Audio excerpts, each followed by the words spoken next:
I welcome everybody on the show. My name is Oladapo Timba, and right beside me is a queen mother, an icon in the spiritual community, in the conscious community. Today, we are here to discuss different kind of questions that need answers. Something about spirituality and consciousness and the state of humanity. So right beside me is Mrs. Balogun. She's going to introduce herself, and viewers at home, you will get to know her more. Please. Thank you. My name is Remy Balu. I'm a spiritualist. I'm a mechanic. That's my profession, actually. And I'm here to talk about a lot of things that we overlook in the society that actually might be helpful to everyone in the society. When when we're growing up, we leave everything in the hands of our parents. We allow them to take control of our lives because we don't know any other way, because we trust in them. And then the way they brought us up, the way we engage ourselves also in our journey in life. But at a certain point, when we get to the brick wall, we look back and say, no, this is not right. But we don't know any other way on how to correct it, how to make a change. Some few lucky ones, we get to understand themselves and we can actually break through some bricks, but the unlucky ones, they just now roam around. And we are here now to talk about how we can connect to ourselves, how we can actually take control of our lives and be the better version of ourselves. So what you are saying in essence is understanding yourself. How do people understand themselves and how do they get to connect with their real self? So if you say you want to understand yourself, if you've not asked yourself this question, why am I here? Even when I'm explaining to you, you will not understand what I'm talking about because you are not in that medium of quest yet. But the moment you start asking yourself, That why? question. Why am I here? What is my purpose here as a human on earth? Then, if I say these things to you, then you will begin to pick up the pieces that were broken and then put them together and make it whole. And then the understanding will come to you. And then you can begin to make those broken pieces into your lives and then straighten up some certain aspects of your lives. So, understanding oneself is the first key to living on earth here. And how do you understand yourself? You have to seek self love. Self love is the one that opens the path to knowing yourself, finding yourself, seeking yourself to become the real you, the one that you're supposed to be in that. We are just living, everybody's just living in the world today. We don't even know who we are. So understanding oneself is the key to human liberation. Yes, it's the key to human liberation. When they are talking about salvation, this is the key to that step called salvation. So as African, the salvation we used to hear of is pertaining to religion because we are being ruled by two religions, the Abrahamic religion, Christianity and Islam. And when they talk about salvation in Christianity, it is you can only achieve salvation through the way of Jesus Christ or through Christianity. Is that how it is? What will you say about that? Actually, this what I'm trying to talk about has nothing to do with religion. You can still be a Christian and be a Muslim and still seek Okay. this salvation. It has nothing to do with your belief or your religion because it concerns everyone. So is it the same salvation that the Christians are talking about? Is that the same thing you are It doing? might be the same if you want to translate it literally, but the salvation I'm talking about is within us. It's not that you are seeking it out of somewhere or someone. You are seeking it out of yourself to liberate yourself from the suffering that the society, the illusionary world has created for us. So this salvation I'm talking about is inward of yourself that only you yourself can do. You can only be the one to create this salvation. No other person can do it for you except you. What do you mean by illusion? You said we are living in an illusionary world. So are you saying the things in this world are not real? Okay, let me just ask you one question. When you are born in this world, did you bring anything into this world? Definitely nothing. And when someone wants to leave this world, does it take anything with you? I'm sure not. Nobody. Okay. So everything you see here is being created by man. The table, the chairs, everything is being created by man. It's all in form. And what you can see and feel is in form. Physical. And they are all illusion. What you cannot take with you, they are all illusion. We are living in a third dimensional world. That only what is here is what we see. When we go to the afterlife, we don't take any of these things with us. There's nothing in we take with us. Even when we sit in our fourth dimensional body, when we just sit, and that's what we call the reality of who you are, you see a reflection of yourself, and there is nothing there. Only what you see is just space. You space out, and only what you feel, because you are now giving yourself a reflection of your reality. When you think within the fourth dimensional world, and you bring out into the third dimension, everything you feel in the fourth dimensional world, you create it in the third dimensional world as how you want to live your life. Don't forget, we are spirits having a physical experience. And the physical experience we are having is in the third dimensional world, in an illusionary world. So everything we see is what we create out of our imagination. So this imagination, how do you want to live a happy life with this imagination? Either you create your own heaven or you create your own hell. So how do you want to create your own heaven? There's nothing up there that we look at. There's nothing below in the that we call hell below. There's nothing there. You create your own heaven within yourself. So what about the pastors that are saying there is an hell somewhere that exists and people are going to burn for 1,000 years? They believe that when you are afraid, you will come closer to God. So it's like they are trying to pull you to God to know yourself, but in a different way, without explanation to the people.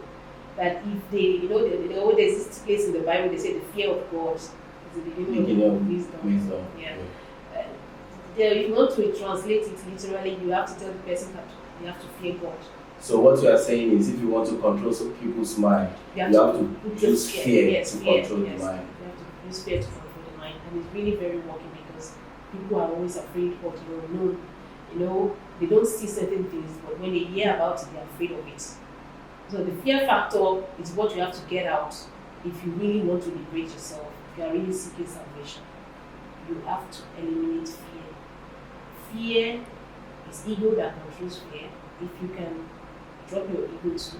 So are you saying that fear is an entity that is used as a tool to control humanity by some people or some group? I will not say it's an entity, it's an emotion, it's an energy that you put yourself to. Don't forget that we are energy and we are vibrating at a certain frequency. So when you vibrate at a low frequency, what do you bring together? You bring fear, you bring anger, you bring envy, you bring jealousy. These are low vibrational frequency. And then what you emit, what you put inside is what you bring out. It's what people feel around you. So if you are always fearful, people will feel the fear with you. And then if you are the kind of person that can draw the energy of the other person, you too, you absorb the energy of the person that is fearful and you put it into yourself. So when you attract what you want. Yes, you have to, by normal circumstances, if you're really conscious of yourself, you are consciously awoken. You must know that you cannot draw the other energy and take it in. You have to protect yourself. What I want to ask is, do we attract what we want? Do we, like you are saying, this lower vibrational energy? So if you are in fear, you attract fear. Yes. If you are in, and this fear can become like jealous can come, greed can come. It's an emotion that you attract because you are energy. You vibrate at this frequency. When one is always in a fearful state, you are always in a low frequency. What are the higher frequency? The higher frequency are happiness, joy, always being content with yourself, love yourself. So these are higher frequency. If you can vibrate at this higher frequency, Somebody of the low frequency will find it difficult to penetrate into your own energy dimension. Mm. They cannot just come into because you will not give them that permission to come in. You can only give someone permission to come in if you let yourself down. If you let your guard down, somebody will come into your own space and bring his own negative energy to you. If you permit that person. Let's say, for example, somebody is always angry. And somebody that is always angry wants to take his own, he wants to transgress that energy to That is another for that person. And if that person is not taking it from From him, him. he has to cool down. But the person is angry and you two are angry at the same time. So who is going to go down for someone? It's going to create a conflict. In frequency crash. Yes, and then it becomes something much larger. And somebody else is coming. Don't do that. But if you don't give it to the person is making noise, he's angry. What do you have to tell yourself before you say you want to respond to the person? Who is hurting? Is it not the person that is angry that is hurting? So what's your own? Why do you want to take the pain from him? By the time you realize that you're not giving back to what is given to you, it has to cool down. Mm. It must cool down. That is a very good explanation. So now, the ancient knowledge, like in the Egyptology, they said the first law is knowing thyself. How do you explain knowing thyself to the people? When you say knowing thyself, it has a very deep meaning because not everybody knows themselves. What we do today is we give the other person permission to know us. We don't actually know ourselves because we give the other person. It's like self-love. You have to love yourself. I'm not talking about the love in the mirror when you look at yourself and you say, "Oh, I'm very handsome, beautiful." No, I'm not talking about that love. Or the love that you get from the opposite sex. I'm not talking about that love because that love has nothing to do with you knowing yourself. You're just giving permission. You're giving your yourself to the other person to hold for you.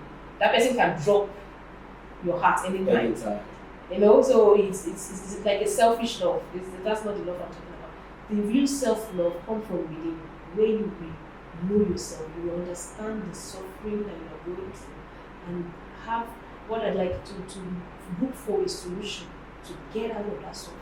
The moment you understand that suffering, because in every challenges that you have, the solution, the solution to the problem is inside that challenge itself.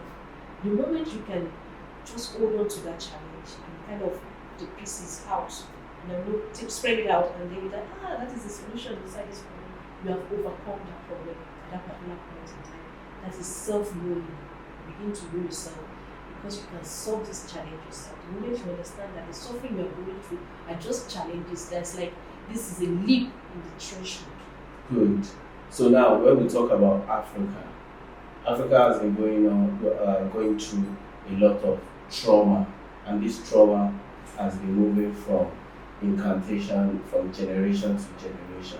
How do we solve it? Is it through knowing ourselves? Is it going to solve it? Or what do you think? Okay, you talk about incarnation. Incarnation, you have to first of all understand what incarnation is. We all are passing through the incarnation ring. And this incarnation ring, they call it Spadium. In this Spadium, the only thing that can get you out of the Spadium is the moment you know yourself. In that moment that you know yourself, you take a first step out of the Spadium. The Spadium is like you are coming in a circle. In the first life, you come there, you don't know yourself, you don't understand yourself. You go and then you come back to that same spot. You start all over again from there. The moment you know yourself, like, what am I doing here? What is my purpose? And you ask yourself that question. There's this automated answer that comes to you, and then you tell you, just look inwards. And then you take a step up in that hierarchical order. There's always an order of hierarchy that you must follow to get you to where you are supposed to be, because everything is in time. So the reincarnation ring is something that we come, we learn, we know ourselves. The moment we know ourselves, through knowing yourself, you will transcend yourself in this process of hierarchy. You will find yourself, you will seek yourself, you will feel the pain. Your past life regression, you will bring it forward, that you have to eradicate every part of it. You know yourself, you follow all the principles of nature. Step by step, you begin to look. And then when you look down at that Spadium, you will see that you are alone on that step.